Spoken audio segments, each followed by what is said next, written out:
Hi families of the Family Skills Program. This is going to be our final review. So this is session 10, the final session of the Family Skills Program. And so welcome.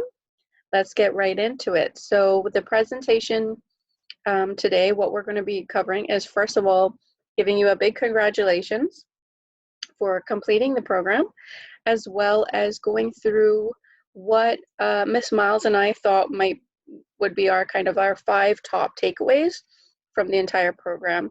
So we're going to review empathy, self-regulation strategies, a few positive discipline tips. There's quite a lot, so I tried my best to narrow those down. Digital boundaries, and then effective direction. So we're going to do a bit of an overview of that. So let's get right into it. First of all, congratulations. Give yourselves a round of applause or a tap on the back because you managed to stay with us throughout this whole process. I know things got a little trickier when, of course, circumstances changed, but I hope you've continued to feel supported by us. We certainly have enjoyed having every single one of you and your families. We really enjoyed ourselves, and we hope you enjoyed yourselves too, and you managed to take something away from this whole process. All right, so congratulations. This is it, the final session.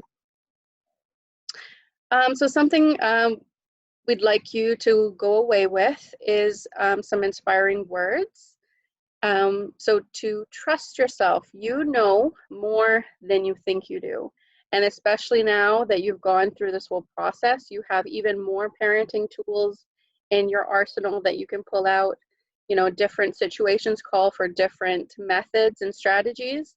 And so what we hope we have done is provided you with sufficient strategies and tools to feel confident in the many parenting challenges that can come up for us, okay, for each of us. So trust yourself. You know more than you think you do, especially now that you finished the Family Skills Program. All right. So first main takeaway is about parenting from a place of empathy. There's different ways you can show empathy, and of course it depends on the situation, but sometimes children just need someone to listen when they have something to say. Same for adults as well, right? To hold them when they're crying, to name the emotion it looks like they're struggling with or they're struggling to communicate at that time, and to validate their experience. So those are different ways of how empathy can look. And a little quote that we have is, when little people are overwhelmed by big emotions, it's our job to share our calm, not join their chaos.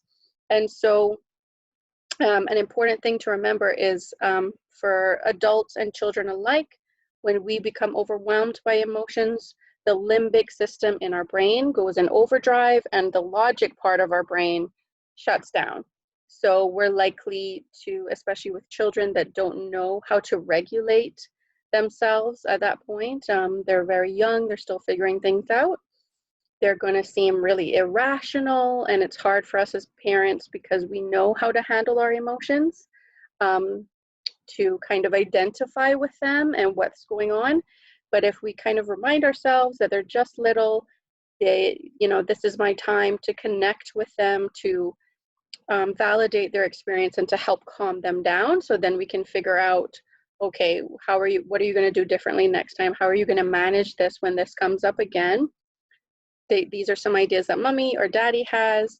What do you think, right? Because they'll have learned some stuff as well during this whole program. And only really once a child or an adult is seen and heard can they really problem solve. So this is a very important key part of parenting, okay? And so when it comes to being able to show empathy, we really need to focus on being able to control ourselves, because sometimes certain behaviors or certain ways that children express their emotions can be very, they can have tantrums, it can be a lot. Sometimes we just can't take all the noise. So it's important for us to be able to control ourselves, and this is good role modeling for them. So you might remember we talked a bit about SNAP, which stands for stop now and plan, which your children will also be aware of. And so these are methods that, again, can be used by all of us. It can be used when we're anxious, when we're overwhelmed, when we're frustrated, or overexcited, even with those kind of positive emotions. And so it starts with the stops. The stops are those things we can do right in that moment to calm our bodies down. We might be experiencing a fast beating heart, headaches, feeling hot, shaking. So these are things, stops are things that we can do to like bring the intensity of the emotion down and actually bring our body down in terms of temperature and response. So it can be things like deep breaths, counting to 10, walking away, washing our face, cooling ourselves down, because we literally do get hot, our brain gets overheated, our body gets overheated. So even just drinking some water, taking a few minutes, and then getting back to it. And the more we practice these steps, the more efficient we get, and the more we're going to be using them like this. Like we're going to be taking our deep breaths, and then we're still hugging our child and supporting them through something that they're experiencing, right? The now and part is really those automatic, usually negative thoughts that we have. Sometimes, oh my goodness, my kid is just making me so mad. Why does he do this or she do this all the time? So those are some thoughts that just keep us in our emotions. They elevate the intensity of our emotions. They're not very helpful. They don't help us to parent from a place of control. It's good to challenge those as much as possible, giving ourselves things like, yes, this is hard, but I can do this. My child needs me right now. I don't want this to escalate. I can handle this. Those kinds of thoughts, those are going to be more helpful in the heat of the moment. And then when it comes to our plan, the green part of SNAP, it really depends on the situation, but typically it's going to be something that's going to bring the problem to be smaller rather than bigger. It shouldn't hurt yourself or your child, and it should leave everyone feeling kind of okay with it. So even if it is something where you have to consequence, you're typically, because you've used your stops, you've used your cool thoughts, your emotions have been de-escalated a bit. Even if they're still there, the intensity of them should be lower. You're likely not going to over punish, you're not going to over consequence, you're likely going to have the punishment fit the crime, basically. So if that is part of your plan. All right, so let's move along. And so just as I talked about really from the parenting perspective of how you can use SNAP to calm yourself down and parent from a place of control, that's an excellent way of role modeling for your child how to handle yourself when you are overcome with emotion. And it is good that they see that mom and dad, they're controlling their emotions too. And you can, so they're going to be very influenced by you and the way you manage stressful situations. And you can also, they might have missed some of it. You can even use it as an example, when you're coaching them through, when mommy's frustrated, she has to count to 10. She has to collect herself in order to support you, so mommy has to do that. What are some things that you need to do to help calm yourself down and make better choices? What are you going to do next time? Because the important thing when it comes to parenting is we don't want this constant cycle of a battle and you're constantly kind of on top of the same behaviors over and over and not getting anywhere. Rather, you want to use that opportunity to prevent that misbehavior happening again. So that's why it's really good to we're not just, using certain tools like consequencing, but actually saying, okay, you know what, let's problem solve how we can prevent this from happening again. Because we notice, this has been happening a lot. Let's think about what we can do differently next time. And so a huge part of that too is often we focus a lot on the bad behavior, trying to correct the bad behavior. But actually, how we can correct the behavior is by focusing more on the good behaviors. Focus on the behavior you do want to see, right? Praise and reward when you see them even making small efforts to try to do better, right? To please you, more than consequencing the negative behaviors. When we're just doing that all the time, we're just going to keep seeing those behaviors get repeated. Praise and reward when you see good behaviors. Children will show you more of the behavior that you focus on, good or bad. So you really want to be focusing more so on the good behavior. And so that can be something simple as, I know that sharing can be hard, so well done sharing your toys with your cousin, high five. Something as simple as that can really impact our child, leave them feeling good, feeling like, oh, I want to feel like this more often. So you know what? I'm going to keep doing nice things like sharing with my cousin, right? As opposed to, oh, why can't you just share with your cousin? What's your problem, right? That's going to induce more feelings of shame, and it doesn't feel good, but they also aren't necessarily hearing what they should be doing. So it's always good to praise, reward, focus on what you want to see. And a big part of that is the language in which we use. So using a lot more start language over stop language. So instead of stop running, saying we walk when we're in our house, instead of saying stop leaving your clothes all over the floor, saying put your clothes in the hamper, right? So if we're saying stop leaving the clothes on the floor, our children, they're not really hearing, okay, well, what should I do? You know, that requires a lot more thought and a lot more processing. So it's easier to just, for them to hear what they should be doing, okay? So like I said, praise, praise, praise. Praising in and of itself is a reward for children.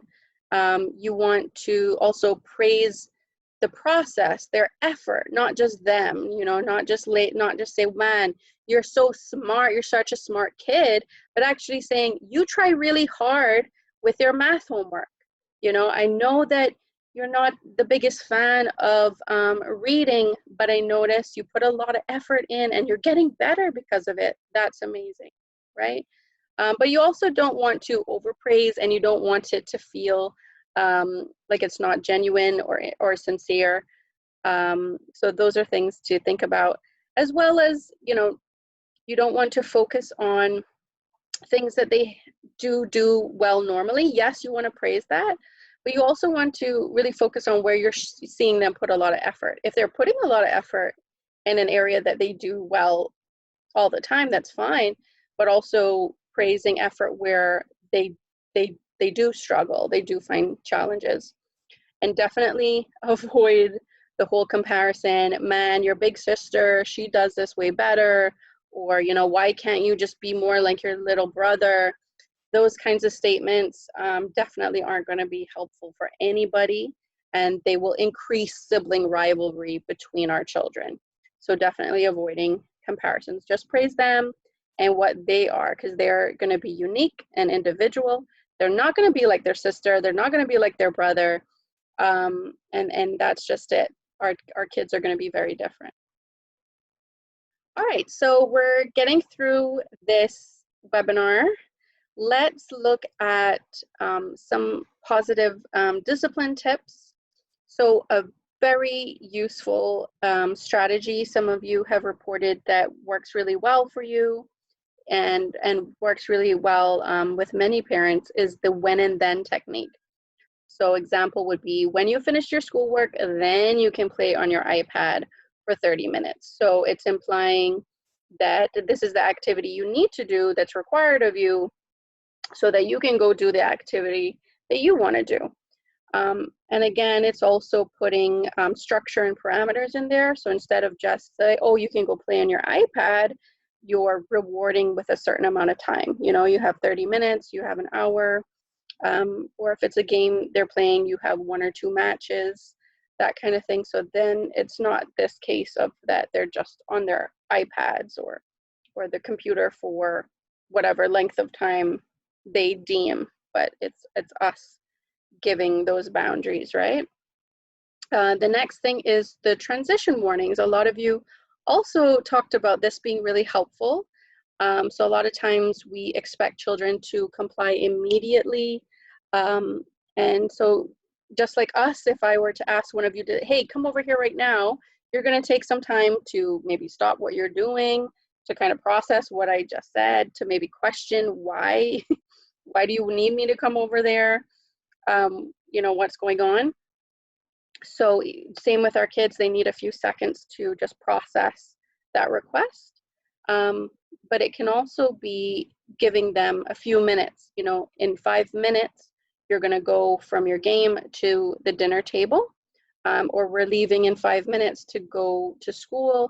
Those kinds of warnings are really good to help gear our children up to get ready to move from one activity to the next. Yeah. And then problem solving. So problem solving is good.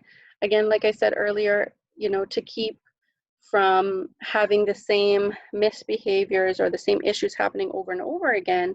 Problem solving is a good way to kind of identify something that you're noticing that keeps happening, and getting your child to use their critical thinking skills, you know, in what can they do to prevent this from happening. And if you're not always giving them the answer, oh, well, do this, do that, they're maybe not taking it in as well as if, well, what will work for you? You know, then I might be able to come up, if I'm the child, I'm able to come up with a solution that is realistic and actually will work for me. And I'm more likely to follow through because it was my suggestion, right? So that's what's very useful when it comes to solving some problems in the household. All right, and we talked about digital parenting. This was mainly through our webinar, but 3 top tips that I gave was to make sure to use tech positively. Tech is a tool, it's there to help us to make our lives easier. So we certainly, especially now during COVID-19, so we certainly want to be using it in a very positive way. And that includes watching television that is supporting healthy social norms, that's helping them learn new skills, or it can be it can be fun TV shows, but they're often learning positive ways of relationships. And you can sit and watch the TV show with them and say, hey, what do you think of the way that Mary handled that situation? How would you handle that? And that can help to talk things through, because maybe they'll say, yeah, I don't like what she did there. She shouldn't have lied. She should have done this instead. That can be really useful and interactive as well. And then the second E of the ease of positive interaction with tech would be, is it educating? So a website such as Scholastic, which is offering free resources, and there's a lot of them right now offering free resources, are they using tech in a way to elevate themselves and educate themselves, right? And is it engaging? Is it a FaceTime call with grandma? Is it something useful where they're being social and they're engaging in a healthy way? So that's number 1 as the top tip for digital parenting. 2 would be to consider less unhealthy tech interactions. So, you know, things like spending loads of time on their screen, you know, that's a big no-no. That's not good for the brain. That's not good for our eyes. That's not good physically, sitting for long periods or lying down for long periods. So for the sake of our health, we don't want to be spending loads of time on screens. Or we at least want to be taking breaks in between that, as well as scrolling for long periods on social media, our overexposure to news. Our children, we should really be the filter for our children when it comes to news, so we don't want to be watching or listening to that in front of them. And anything that they do need to be made aware of, we want to be making them aware of that in a timely manner. So talking about what the supermarket visit is going to look like and how we're going to conduct that, as opposed to talking them through it while we're in the supermarket, right? And then number 3, having tech-free times and zones. So that could be an hour in the morning. We're not going to have any tech. We're going to talk together. We're going to do our highs and lows. We're going to pray. We're going to exercise. Or it's a case of tech-free zone, where no matter what time it is or how long it is, we're not going to have any tech at the dining table for breakfast, lunch, or dinner. And we're not going to be taking our tech into our bedrooms. That's a place for us to relax, to unwind, and to sleep. Yeah, and so for your digital parenting needs, I highly recommend commonsensemedia.org if you want to check out whether or not a game or a TV show or any kind of media is appropriate for your child. They have very helpful and easy to follow guides for parents. So I highly recommend it. All right, so we're coming to the last takeaway. This is our 5th main takeaway from the Family Skills Program, which is effective directions. I won't go through all the steps right now, but I highly recommend that you continue to review this, continue to try to put this in place. Some of you talked to me about a lot of this, whether or not you're going through the steps correctly, you're still using components of it, and it's still working for you. And so that was amazing to hear about. So try your best to get as efficient in this process as possible. And so a lot of you said, like, even just the counting to 10 to help the child to process your command is really helpful. That making that eye contact has made a big difference. Or, you know, the transition warning part of it, giving the 10 minutes, hey, we're moving from this to this, has been a big game changer. So certainly go through the steps, read it through. Practice makes perfect when it comes to this, when it comes to all the strategies we've talked about and we've taught, when it comes to practicing self-control, when it comes to teaching self-control to our children. It all will take practice and it will take time. And different situations call for different parenting strategies. But like I said in the beginning, trust yourself. You know more than you think you do. And certainly now that you finished this program, congratulations, we're all done.